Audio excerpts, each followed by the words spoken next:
তার সবগুলাকে পাওনা সবগুলোকে কি করতে হবে, এক জায়গায় নিয়ে আসতে হবে। এটাকে বলবো আমরা খতিয়ানভুক্তকরণ। খতিয়ানভুক্তকরণের আরেকটা নাম হচ্ছে শ্রেণীবদ্ধকরণ। খতিয়ানভুক্তকরণের আরেকটা নাম কি? শ্রেণীবদ্ধকরণ। বিভিন্ন শ্রেণীতে প্রত্যেকটা ট্রানজাকশনকে কি করবো, এক একটা শ্রেণীতে ভাগ করব। প্রত্যেকটা ট্রানজাকশনকে আমি কি করব, এক একটা শ্রেণীতে ভাগ করবো। নগদ ট্রানজাকশন গুলোকে আমি এক জায়গায় নিয়ে আসবো।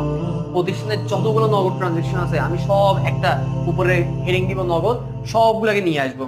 ডেবিট গুলাকে ডেবিট দিকে যোগ করবো, ক্রেডিট গুলাকে ক্রেডিট দিকে যোগ করবো, এরপর যোগ বিয়োগ করবো।